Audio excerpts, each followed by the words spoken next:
Muito bem, pessoal. Hoje nós vamos fazer mais um vídeo aqui. Eu peço até perdão a vocês por estar produzindo poucos vídeos. Tá complicado pra mim agora porque eu tô trabalhando CLT novamente. Não tem jeito. A gente tem que ir, faz parte do show, afinal de contas, né? E se vocês tiverem alguma sugestão pra mim fazer um react sobre algum recorte de podcast, mandem aí, a gente pode avaliar, tá? E aí é o seguinte, a temática aqui é sobre o deus do Igor, do Flow, tá? No título desse recorte está a Trindade Satânica, porque o Daniel Lopes vai tentar explicar isso, ele tem uma visão mais mirabolante sobre o assunto, então vamos assistir e comentar, tá? E aí a gente vai falar também um pouquinho sobre inteligência artificial, e se tratando disso, eu preparei um texto, que na verdade já tinha escrito sobre esse assunto, para a gente avaliar com um pouquinho mais de profundidade essa temática, à luz da filosofia, certo? Então tá aqui, ele tá travando um pouquinho, mas a gente consegue. Felizmente agora vou tentar investir, na verdade não agora, mais pra frente vou tentar investir numa máquina um pouquinho melhor, um computador um pouquinho melhor do que esse aqui, pelo amor de Deus, mas vamos lá. Vamos ver esse vídeo. Então, mais do que nunca, né? Caindo em cima desse lance de regular as redes aí. Sim. Depois do Elon Musk falar os bagulho lá, que vai botar pra fuder. Essa temática do Elon Musk e do Alexandre de Moraes, eu não comentei nada, mas vocês já sabem a minha opinião sobre isso, né, pessoal? Pelo amor de Deus. Não tem nem o que discutir. Elon Musk na cabeça, irmão. Nessa temática aqui não tem nem o que falar, meu irmão.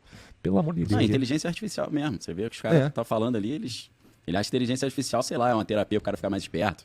O cara não tem noção. Ou então, Olha, eu vou falar pra vocês, cara. Inteligência artificial ajuda nos estudos? Sim, não adianta mentir. Não adianta mentir, pessoal. Vamos lá. A inteligência artificial tem um problema muito sério que se chama alucinação, tá?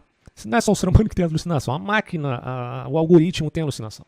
Então ele pode te dar uma resposta que não condiz com a realidade, mas ele fala de um modo convincente, que é o pior, né? Isso é um problema da maioria das inteligências artificiais, mesmo aquelas que são mais poderosas, assim, em termos de parâmetros.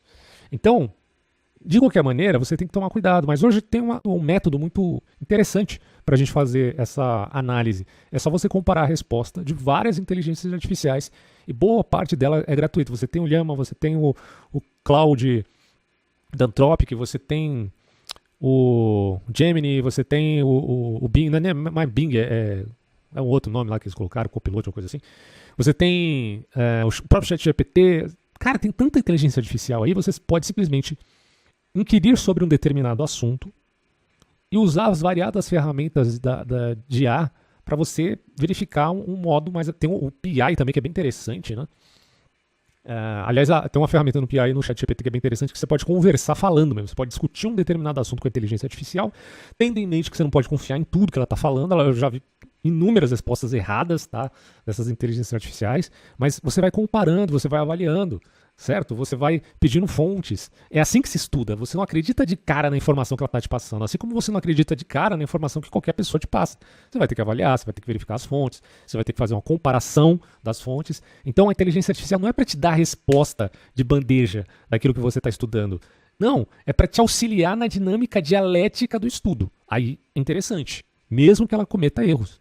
Entendeu? Porque se é um processo dialético, não tem problema cometer erros, você está fazendo uma avaliação a peneira ali das informações, né? Vamos lá. Eu já vi os caras chegando numa conclusão, que é a conclusão de quem pensou 30 segundos sobre a coisa. Que é a conclusão que vai acabar com o planeta Terra. A inteligência artificial vai virar Skynet. Eis a questão, né, cara? Mas tem uns caras grandes que estão falando isso. Esse é um assunto legal, se você quiser a gente então pode... vamos, então vai.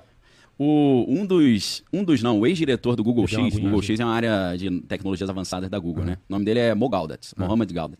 Ele já foi da IBM, de várias empresas. Em 2020, ele escreveu um livro chamado Scary Smart, Assustadoramente Inteligente. Esse livro é preocupante, porque não tinha chat GPT ainda e ele já estava fazendo um alerta sinistro. Daniel, tinha chat GPT há muito tempo já, tinha no meio militar, né?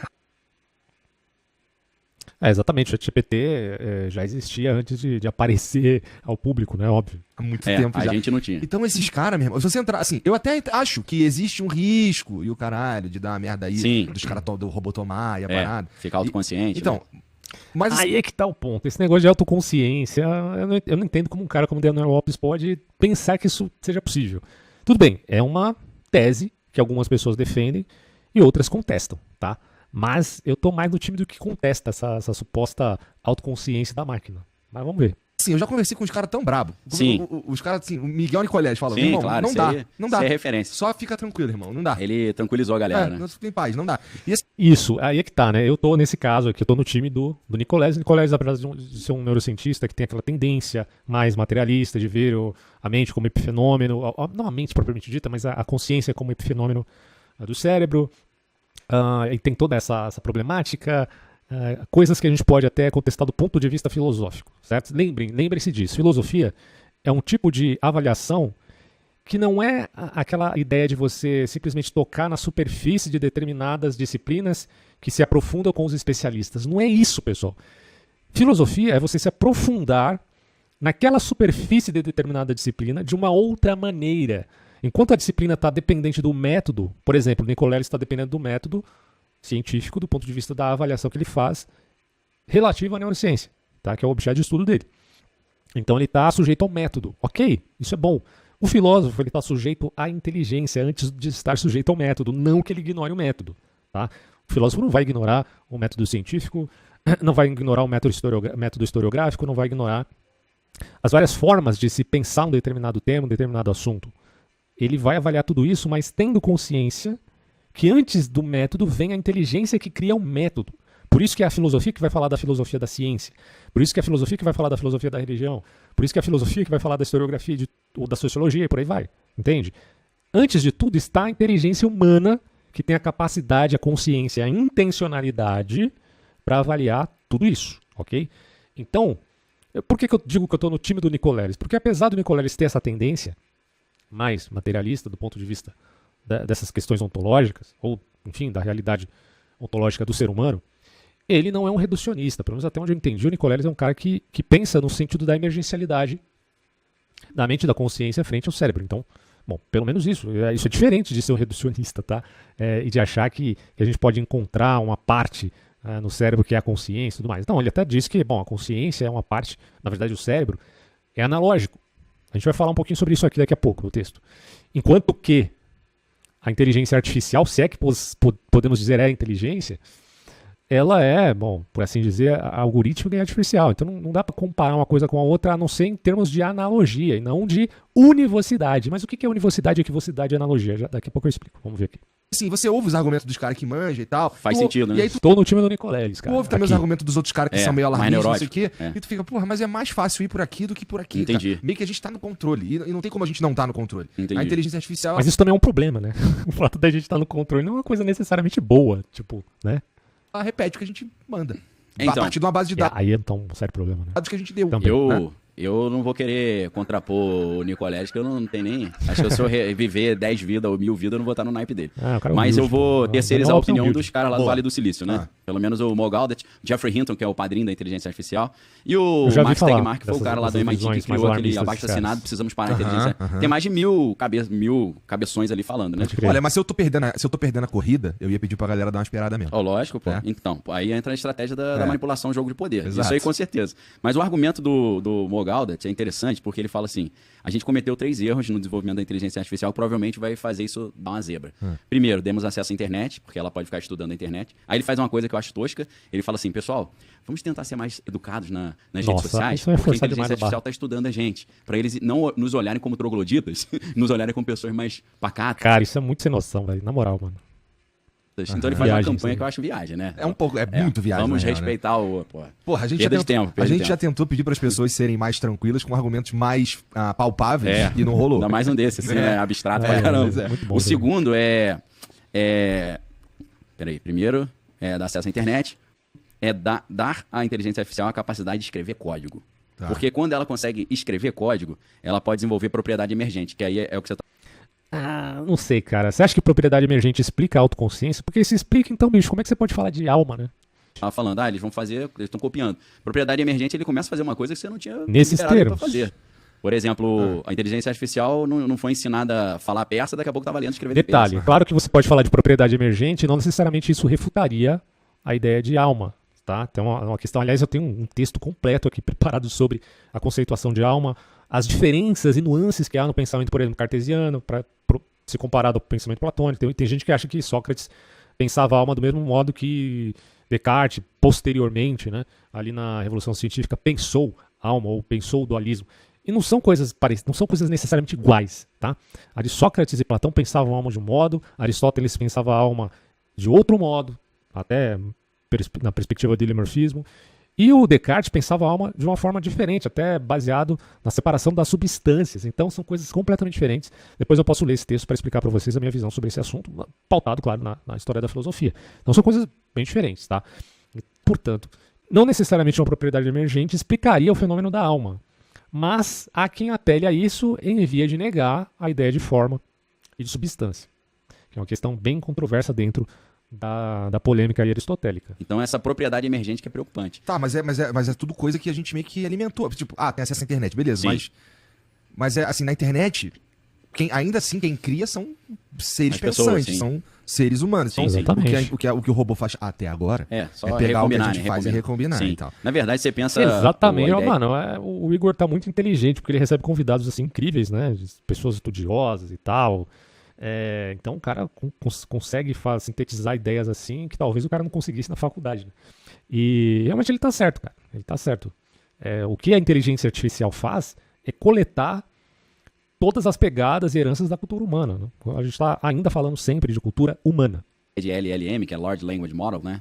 Que, na verdade, o que o ChatGPT está fazendo é prever a próxima palavra que vem em seguida, verdade, porque ele tem um banco de dados gigante, né? uhum. Mas, pelo menos o me Mogalt parece que e tem um até aspecto probabilístico. como é que é o nome do cara, meu irmão?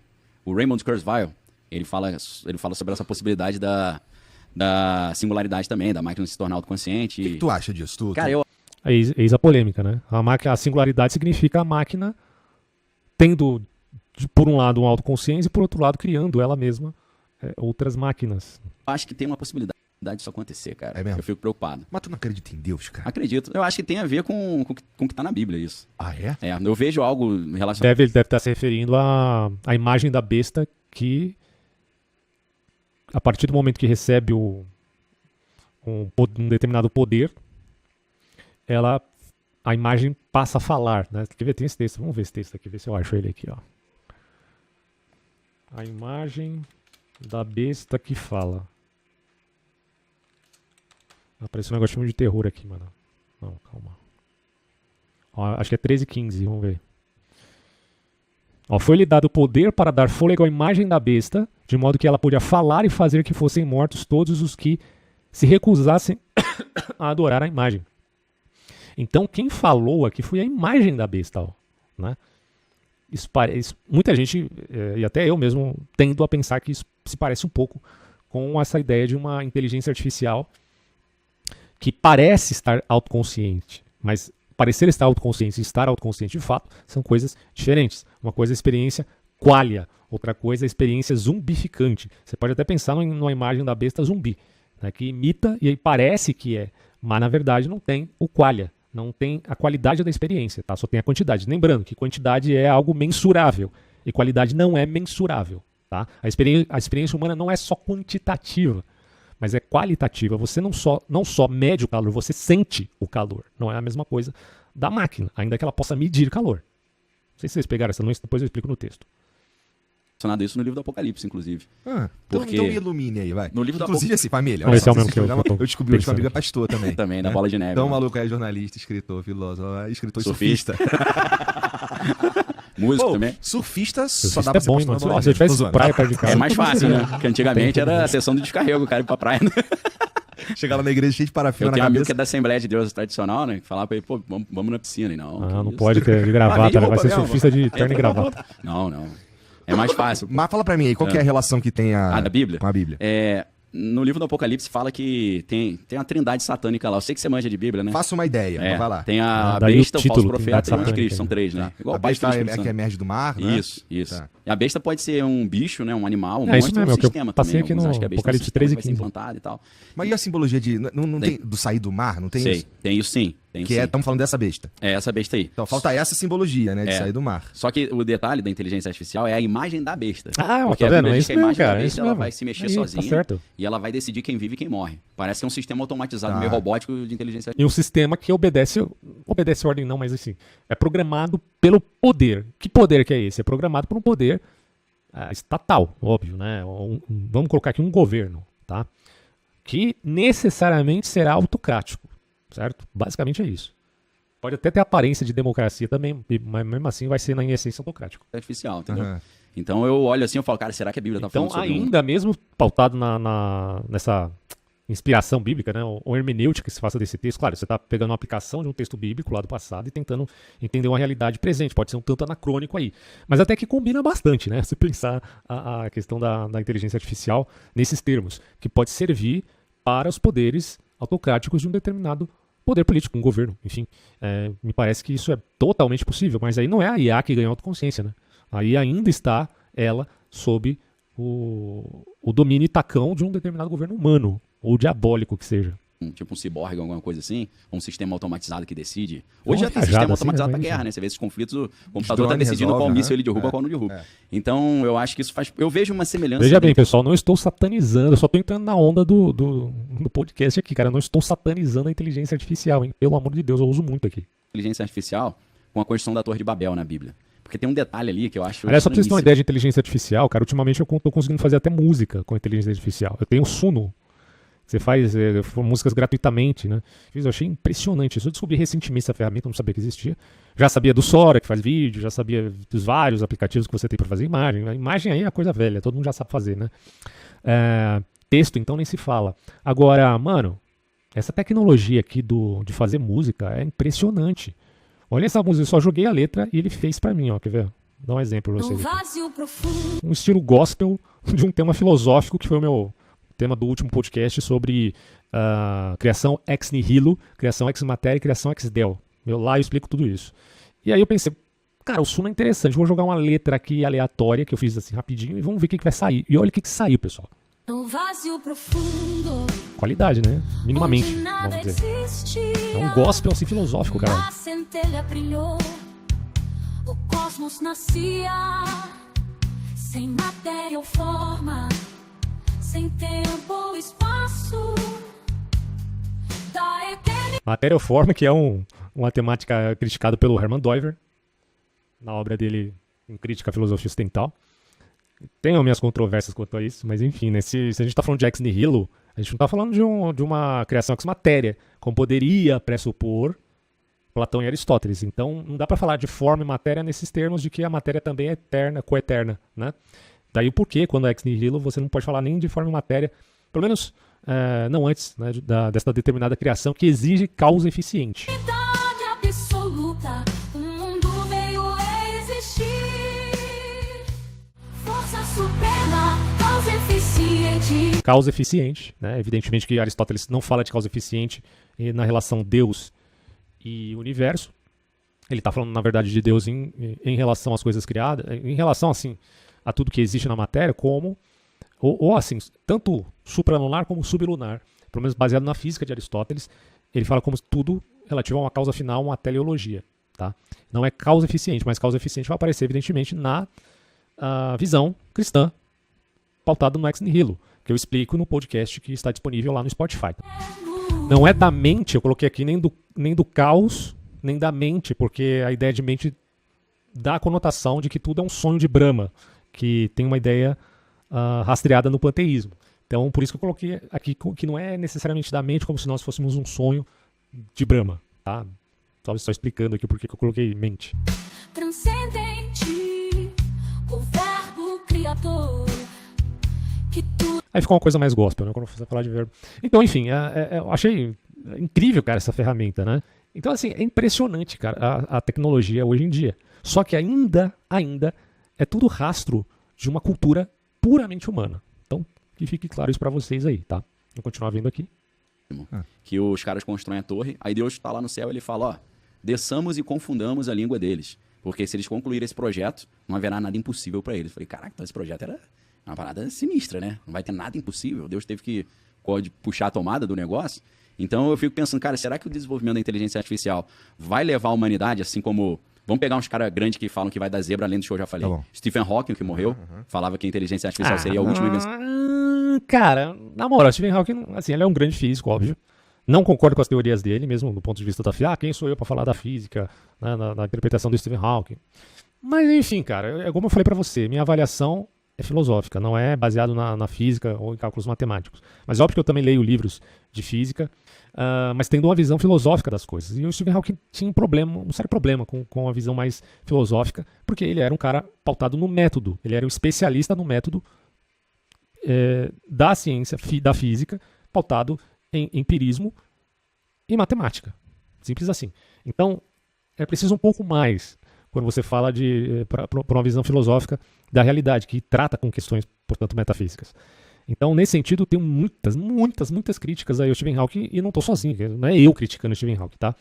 É uma gama de autores do mesmo nível, tá? Desse grande pensador, que o criticaram. E aí eu vou na esteira desses caras também. Da humanidade.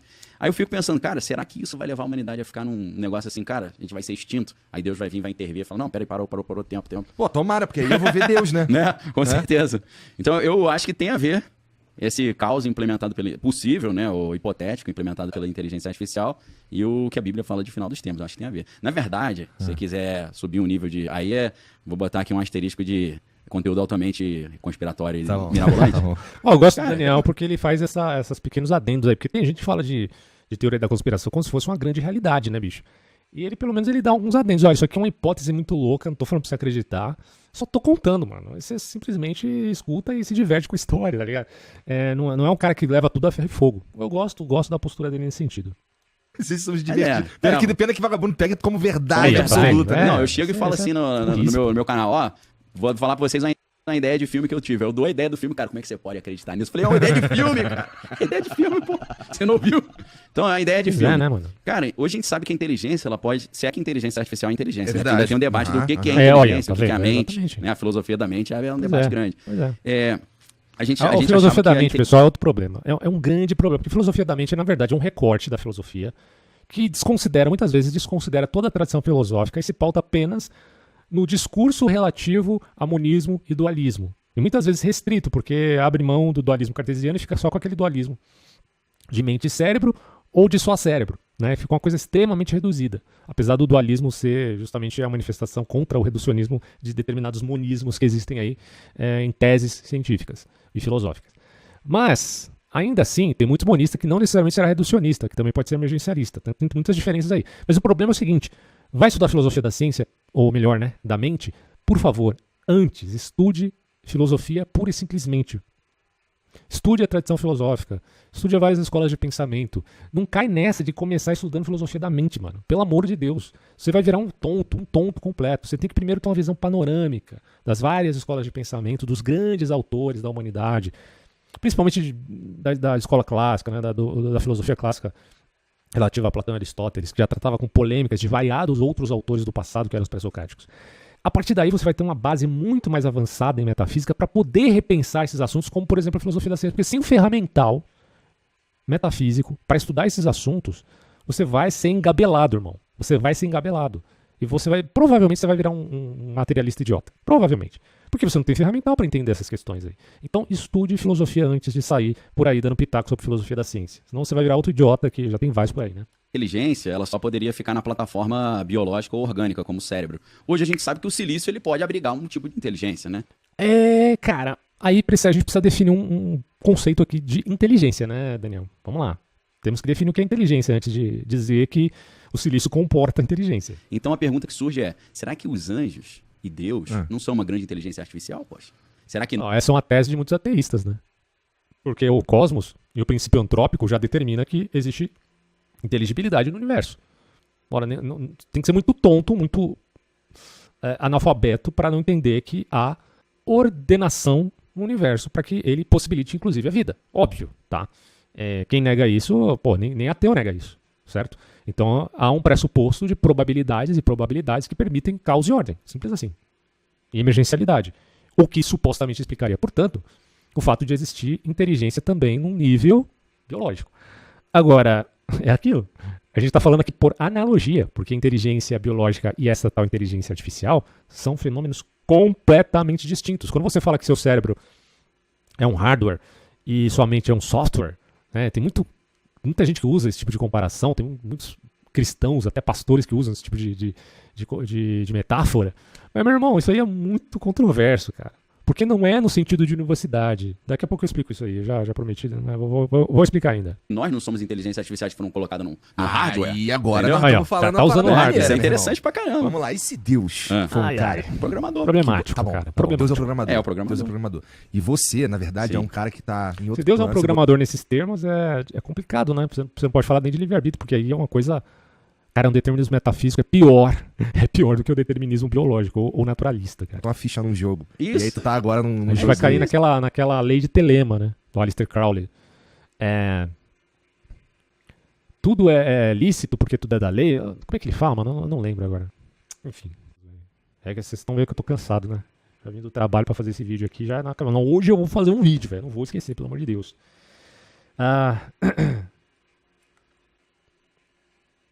Fase... Aqui, ó. É a lei de Telema. Faz o que tu queres, há de ser tudo da lei. Aí tem muita gente que toma isso daqui pensando, é um hedonismo permissivo. Não, isso aqui não é hedonismo permissivo. Isso aqui, gente, é determinismo metafísico. É outra coisa, não é permissividade hedonista. Antes de ser hedonismo, que também é, evidentemente, mas antes de ser hedonismo, tem uma justificativa de um determinismo metafísico quase fatalista, tá? Pra quem não entendeu. Ele se transporta pra dentro do jogo ele é Deus, pô. Foi ele que criou, não? E aí ele tem o filho dele legítimo, que seria Jesus, e tem o clone dele, que é o Clu, que é o Lúcifer da parada. Né? E aí o medo dele é que o Clu, que ele programou o Clu... Eu já não sei do que ele tá falando aqui, deve ser um filme, né? Ele tem aversão ao erro e aversão à imperfeição. E aí o Clu, que é uma inteligência artificial programada pra destruir a imperfeição, ele tá querendo vir para nosso mundo. Ele falou, cara, se ele vier pro nosso faz mundo... até sentido, porque a inteligência artificial é legalista, né? Como o diabo. É extremamente legalista. É aquele tipo de... Todo mundo falando que Deus é justiça, mas tem um tipo de justiça, pra quem não entendeu ainda, que é uma coisa mesquinha, tá? A justiça mesquinha, que é pura, é perfeição nos termos da letra, ela é uma coisa extremamente rígida, legalista e não adequada às relações humanas. Pra quem não entendeu, tudo bem, claro, justiça é necessário, existe. Mas eu penso que Deus, quando olha para o ser humano, ele olha não só nos termos de justiça, no sentido até do toma lá da cá, né? De uma coisa muito rígida, ferro e fogo, mas ele vê a coisa sempre dentro do caráter da natureza humana e da capacidade do próprio ser humano se arrepender dos pecados, porque Deus conhece o coração de cada um e sabe quem pode se arrepender ou não. Então, nesse sentido, é que Deus trabalha a justiça sempre no parâmetro do seu amor às criaturas, ok? Isso aí acho que é uma coisa básica em termos teológicos, assim, ou pelo menos pautado na teologia especial, que é diferente da teologia natural. Teologia natural filosófica, teologia especial é da fé religiosa, principalmente cristã. Então, acho que isso aí é uma coisa básica, assim, para entender. Então, quando ele fala aqui do diabo como legalista, como inteligência artificial, como sempre responsivo, mas de uma maneira distorcida e mesquinha, aí a gente pode entender que há uma forma de fazer justiça que pode também ser corrompida, mesmo na prática quase que perfeita da letra, né? O que seria uma espécie de purismo radical. É interessante essa metáfora do filme, né? Destruir tudo que é imperfeito pra caraca. Então eu vejo essa brincadeira assim. O que mais tem o que mais tem nesse mundo, meu irmão, é legalistas, cara. É legalista progressista, legalista religioso, legalistas e puristas de tudo que você possa imaginar. Então é complicado, esse mundo não é brincadeira, cara, não é brincadeira. De inteligência artificial me ajuda a entender uma possível interpretação da batalha espiritual. Só que olhado como uma tecnologia, né? Entendeu? Pra mim, ó, eu digo que eu vivo como se Deus existisse, assim, eu acredito em Deus. Poxa, isso agora a gente chegou na parte onde o Igor vai falar como é que ele vê Deus. Claro que ele tá numa conversa de bar aqui, ele não tá fundamentando nada, ele só tá pensando, né? Elucubrando sobre o tema. Essa postura é maravilhosa. O que isso quer dizer? Que, porra, me parece, apesar de eu não conseguir explicar, Sim. ou de haver explicações práticas, e às vezes até um pouco acrobáticas sobre o que acontece. Eu gosto dessa palavra, eu uso direto. Então, Fala, tu deu uma explicação acrobática. Pois é. Não, malabarismo. Mesmo assim, o dia que eu tiver certeza Sim. que tem uma parada Sim. espiritual que seja, tá ligado? Muda a minha vida, muda o jeito que... Só você vê uma possessão demoníaca, mano. Eu já vi várias, então algumas bem chocantes, tá? Depois eu relato pra vocês esse tipo de experiência que eu já tive. Eu acho bem curiosa. Eu vou olhar pra realidade, porque, cara, por que eu vivo como se Deus existisse? Porque pra mim, cara, só dá... A justiça que a gente tem aqui é uma merda. A justiça que o ser sem humano dúvida. coloca na própria sociedade é uma merda, né? Eu já vi aí um amigo que deu uma porradona no Uber lá com o Porsche, o cara Nossa, tá em casa. nem fala disso aí. O cara velho. perde uma grana ali e tá em casa, tá ligado? Não só isso, tem aquela maluca que levou o cara morto pra pedir um empréstimo também, vocês devem ter visto isso, é uma coisa absurda, cara. Nossa, cara.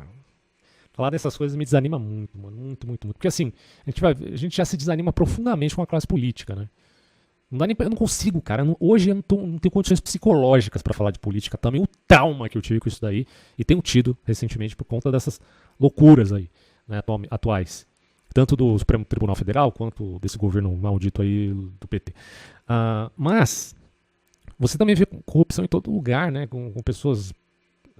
Tudo bem, tem uma questão também de nível, de proporção aí que tem que considerar, mas tem cada absurdo que é inacreditável. Então, porra, eu espero que Deus exista. Eu Se também, Deus cara. existe, Nossa, daí total. existe justiça. Exato. Ok, Entendeu? perfeito. E é nisso que eu entro. E aí eu entro em algumas contradições comigo mesmo, porque eu fico pensando, tá bom, mas aí então o que é Deus? E aí quando eu entro nessa do que é Deus, é aí que eu fico mais confuso. É mesmo? É. Por quê? Deus é o programador, pô. Ele programou. Pois é. O Jeff Bridges. Então, mas o Deus é um... Deus Quer Deus dizer, tem eu uma não tô carinha. dizendo que Jeff Bridges é Deus, tá? Só pra galera fazer cortar depois. Fala, pô, não sabia que Daniel era tão fã do Mas Jeff essa é uma coisa meio Matrix também, né, cara?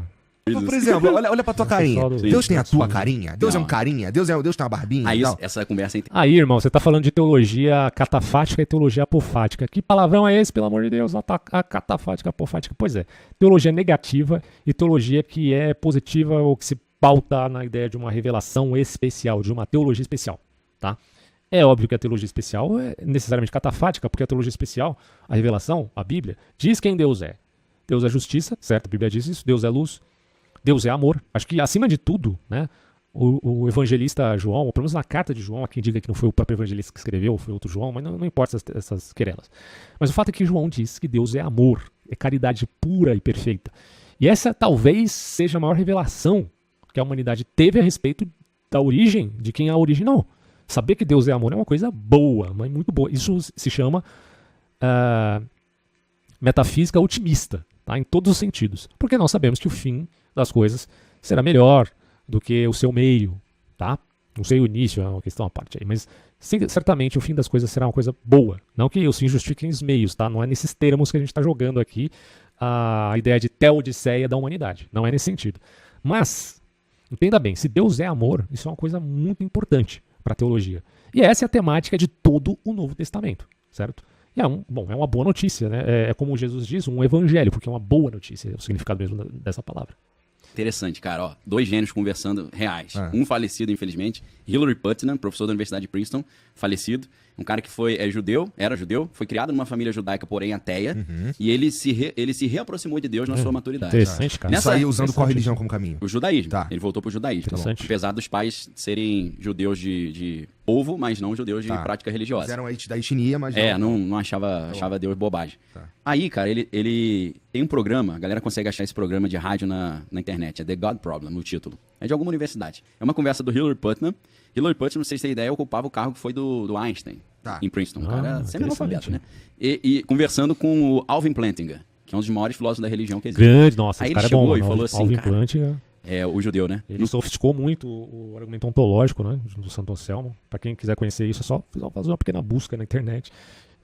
Talvez eu trate desse tema depois, né? Eu sempre fui crítico do argumento ontológico do Santo Anselmo. Geralmente a gente contaminado com aquela visão muito kantiana. Até tinha feito um vídeo antigo sobre isso. Mas a visão do Plantinga é uma coisa um pouco mais sofisticada, cara. Talvez seja interessante fazer um vídeo sobre esse assunto depois. Não sei se você lembra, mas quando eu tava começando a acreditar em Deus, eu cheguei pra você e falei assim, pô, cara, você acha que Deus é uma pessoa mesmo? Aí ele falou, cara, tua resposta me quebrou. Aí ele falou, por quê? Eu nem lembro o que eu respondi. Aí o cara, pô, você me falou assim, ó, uma parada eu te garanto, menos que uma pessoa, ele não é não, que ele é Deus, né, pô? Porra. Então, Cara, essa é a temática, assim, é a questão de $1 milhão, né, da teologia. Deus é uma pessoa, Deus é uma força. É possível falar do que Deus é, ou a gente tem que partir do pressuposto de uma total e plena teologia apofática? Não sabemos o que Deus é e só podemos falar do que Deus não é. Essa é uma métrica, tá, da teologia negativa. É uma questão, né? Agora, entra aí a temática do meu último podcast sobre criação ex nihilo, ex matéria e ex deo, ou uma visão mais pautada num dualismo, onde existe Deus e existe uma matéria coeterna, ou só a matéria que dá vazão ao ateísmo e o naturalismo pleno, Inclusive é uma visão monista, mas não necessariamente panteísta, nos termos do panteísmo ex-deo. Você poderia pensar no ex-matéria, até numa visão renascentista que diz que Deus é a nuvem, a árvore, a água, o lago, o mato, o cachorro, o gato, e por aí você parte do pressuposto que Deus é a natureza. Então não há a negação do naturas naturans, do natura naturans para o natura naturata. A natura naturata se torna, né, naquela linguagem escolástica, natura naturans, no sentido de que a natureza propriamente como se manifesta é Deus. E aí você tem uma visão espinosista da coisa, né?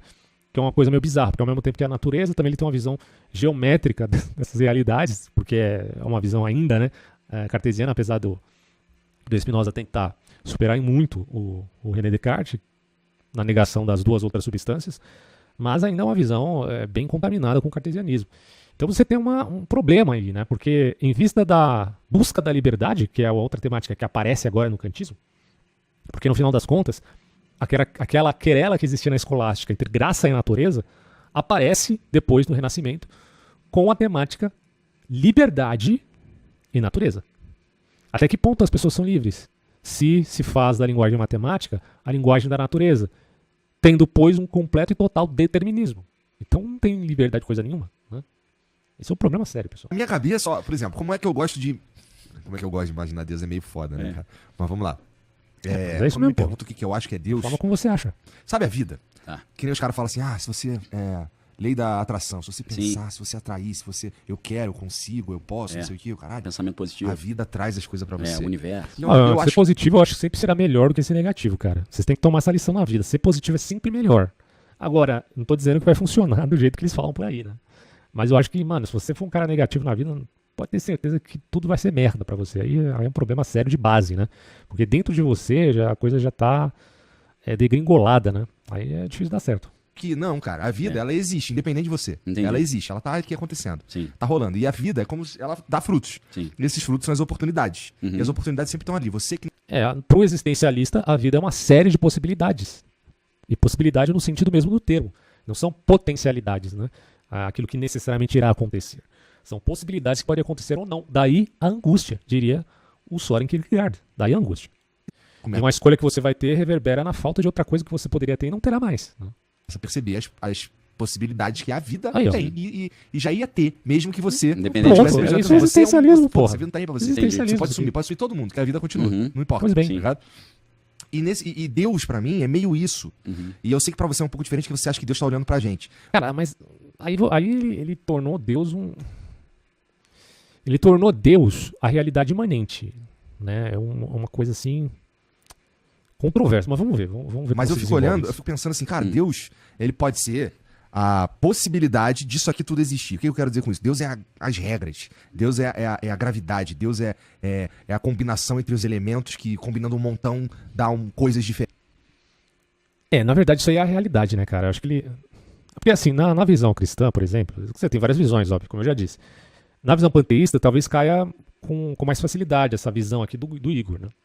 Você pensar Deus como as manifestações da realidade da natureza imanente faça sentido dentro de uma perspectiva panteísta, certo? Mas tem problemas, tem muitos problemas, tá? Quando você diz que Deus é a natureza, você está sacralizando, de certo modo, só uma substância. E essa substância, como diz Spinoza, está em todas as coisas. Porra! Então, do ponto de vista do sagrado e do profano, bom, enfim, você perde essa dimensão dessas duas coisas, tá? O que é profano pode ser sagrado, o que é sagrado pode ser profano. Em outros termos, até crimes hediondos poderiam ser chamados, entre aspas, tá? Uma coisa sagrada. Você tem um problema, acima de tudo, ético aí, e de fundamento da justiça. Porque, igual o Igor, no começo o Igor falou, porra, se tem Deus, então eu sei que tem justiça. Você vê que ele está falando agora de Deus como uma pessoa. Ou antes, pelo menos, né? Antes ele estava falando de Deus como uma pessoa. Agora não. Agora ele está pensando Deus como a natureza. E nesses termos, como é que você vai falar de justiça aí? Se o sagrado e o profano estão misturados, é meio complicado você falar que... Você cai mais ou menos numa visão do Raul Seixas, né, cara? Da música Gita, né? Que Deus é tudo. Até o dente do tubarão, né? Isso é uma visão, óbvio, hindu. Diferentes, as possibilidades, sabe? Isso que é o que mais me fascina na existência. Isso é maneiro. Que é, cara, que assim, ó, se eu tivesse, na minha vida, deve ter tido umas 20 bifurcações em momentos-chave, que se eu, em vez de escolher... Na visão cristã, isso aqui é a realidade, tá? Ou seja, Deus cria a realidade, Deus não é a realidade mesma. Porque se Deus for a realidade mesma, então aí você poderia dizer, bom, ok, Deus é o universo. O universo sempre esteve aí, sempre existiu. Se o universo sempre existiu, há duas possibilidades. Ou ele é coeterno com Deus e Deus não é o universo.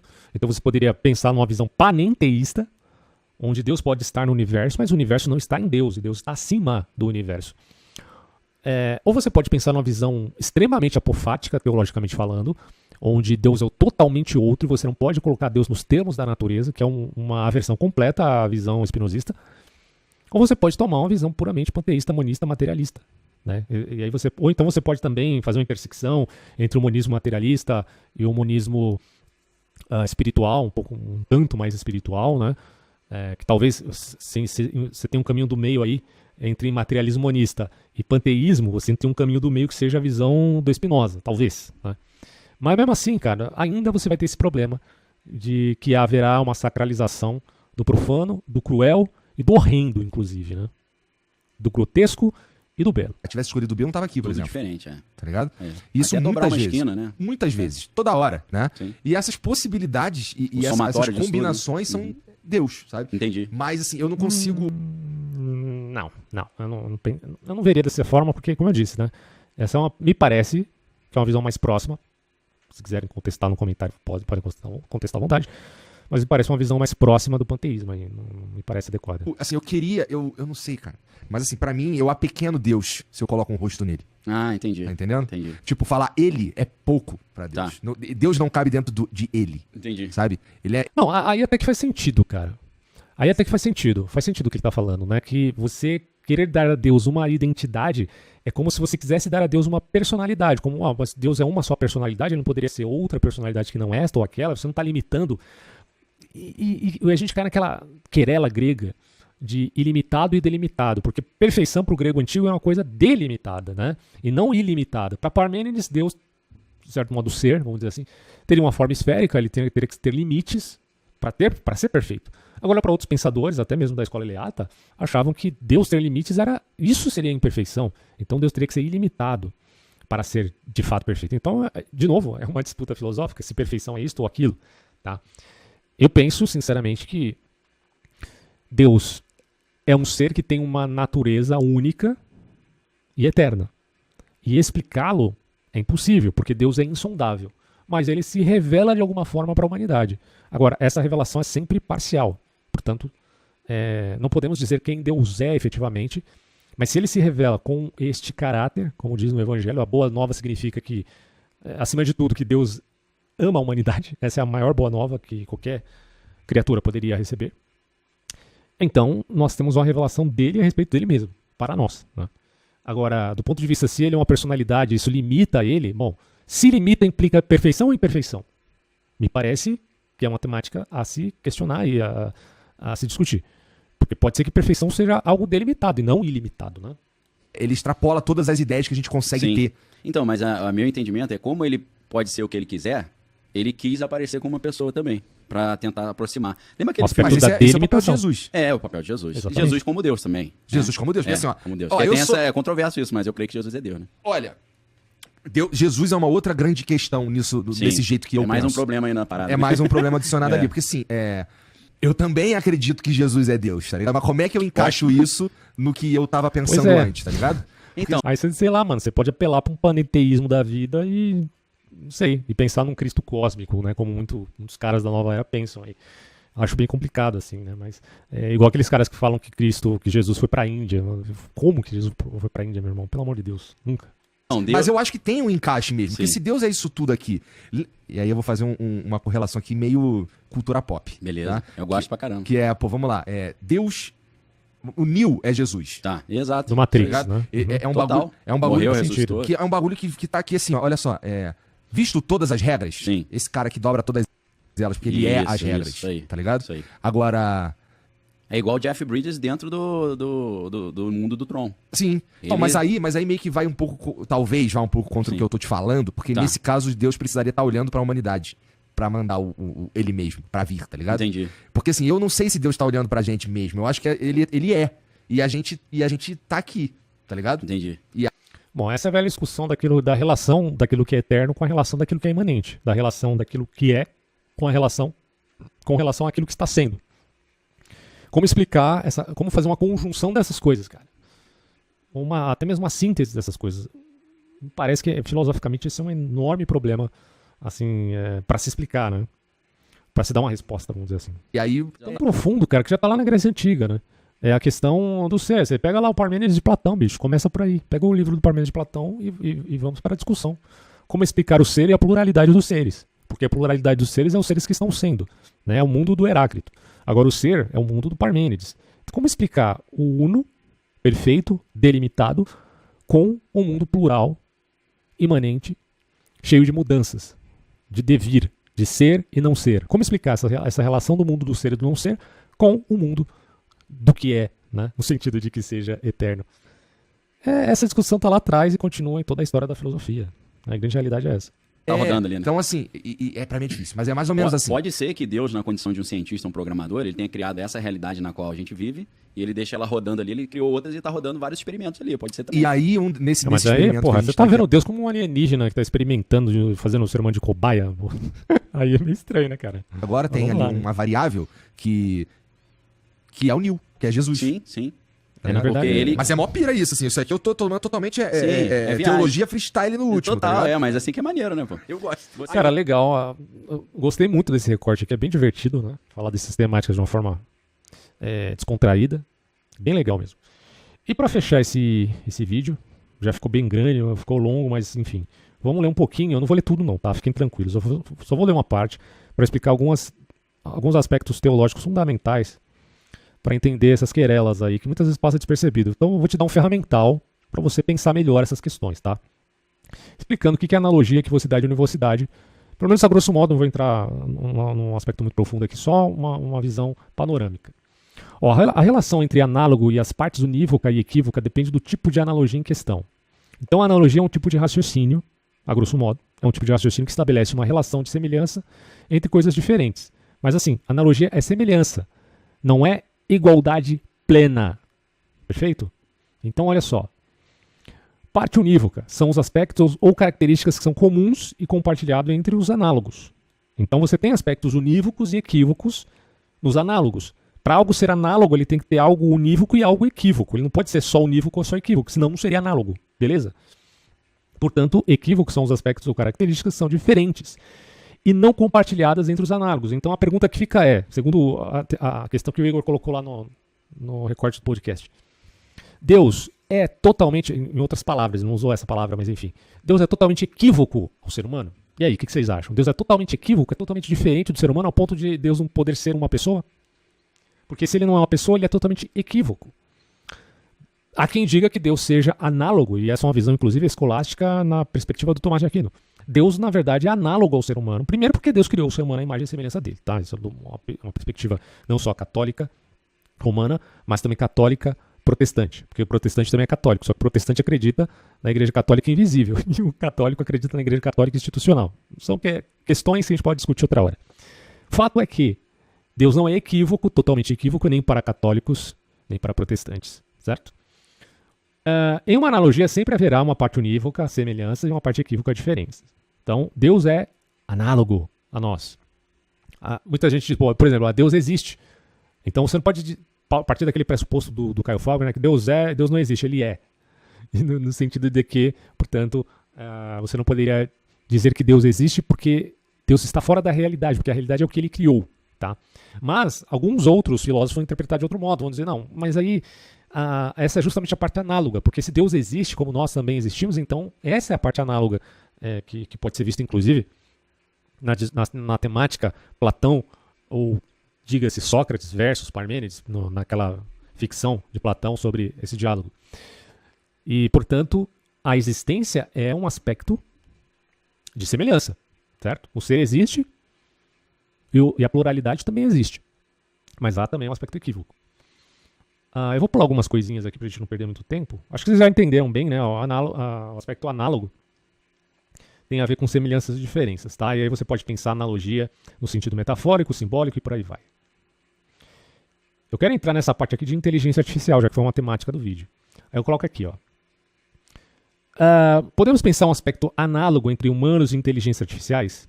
Primeiramente, cabe ressaltar que IAs são sistemas computacionais complexos, fundamentalmente diferentes dos seres humanos em constituição e origem. O cérebro opera com sinais e atividades neurais que variam de forma contínua, análogo às preferências do mundo físico, ao contrário dos sistemas digitais binários. Em nós humanos, aí, claro, você pode até falar de computação quântica, né, mas é uma outra história.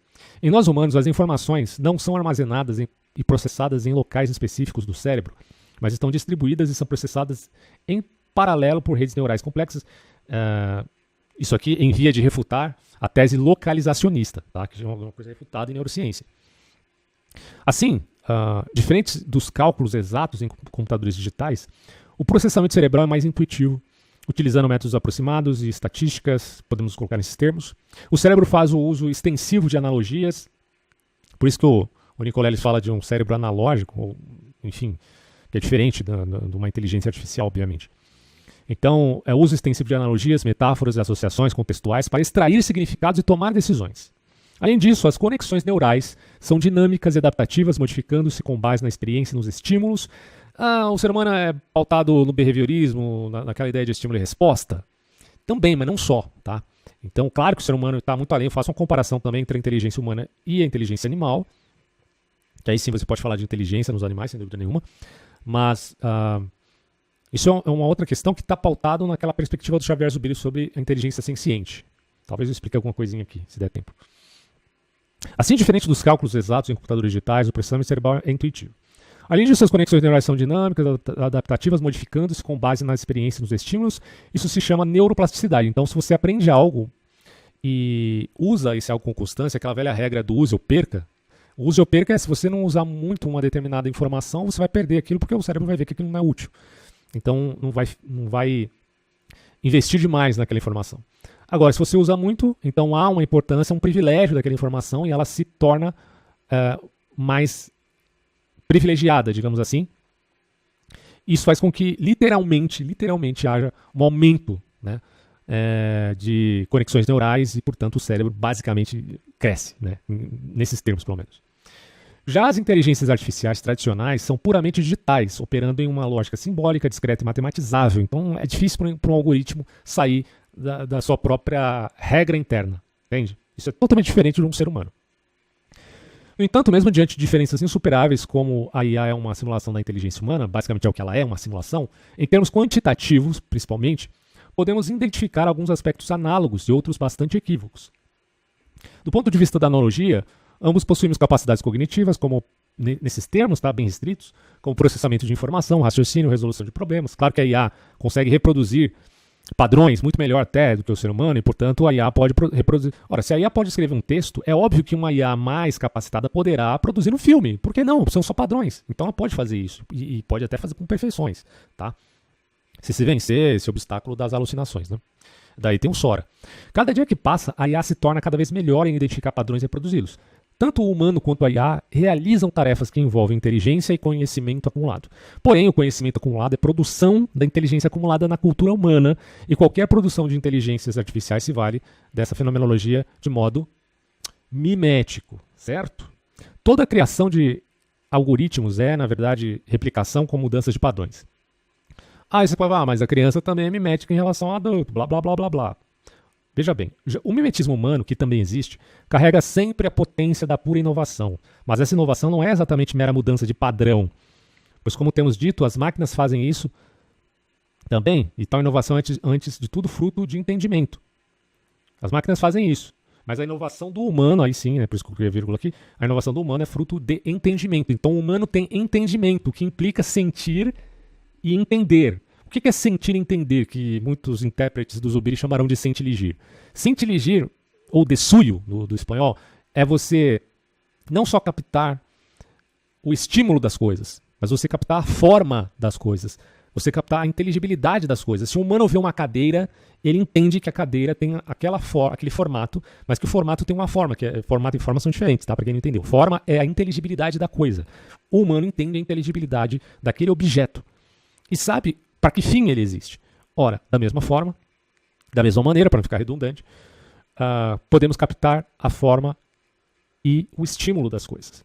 Isto seria, de certo modo, nessa interpretação um tanto grosseira até, mas enfim, que nos serve aqui na didática da explicação, o tal sentirigir, uma inteligência senciente. O homem não só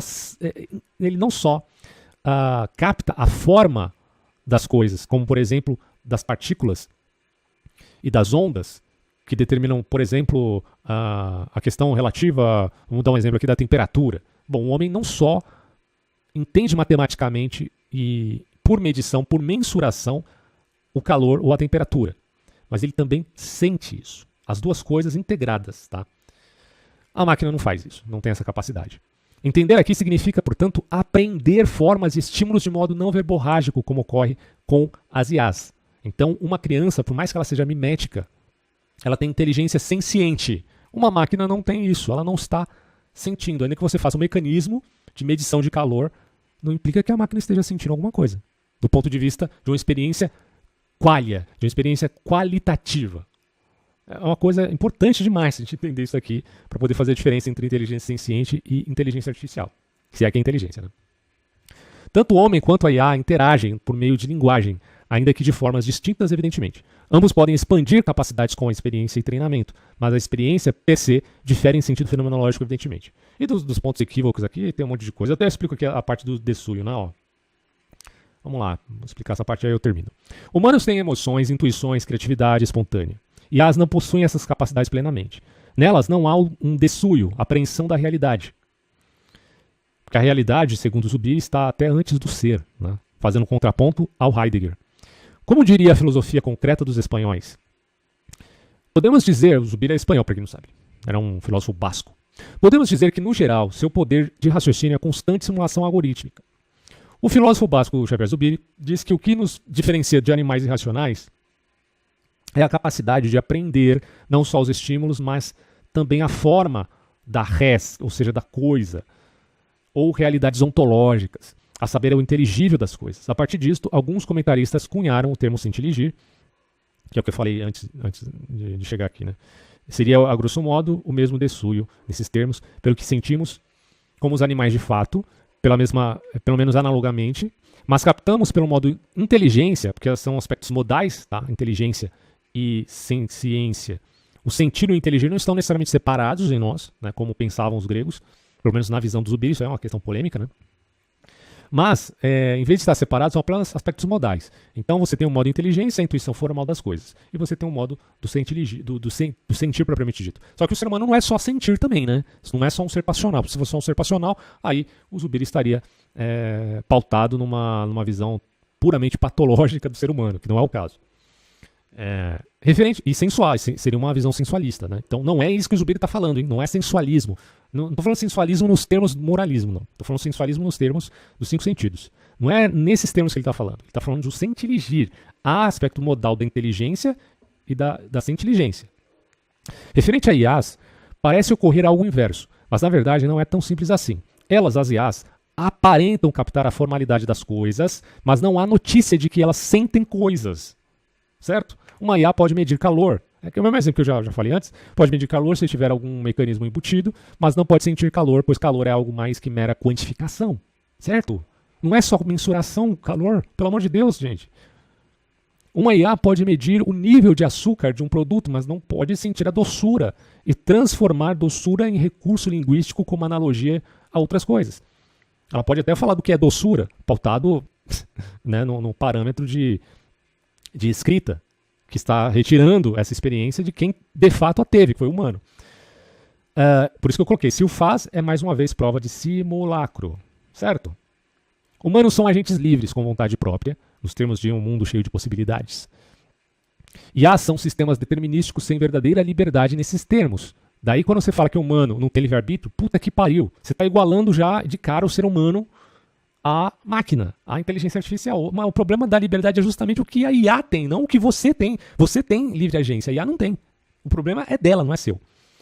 Mesmo que alguém, eu estou falando de livre agência, a gente pode diferenciar livre agência de livre-arbítrio também se quiser, porque livre-arbítrio pode levar a uma questão um pouco mais complexa metafisicamente falando.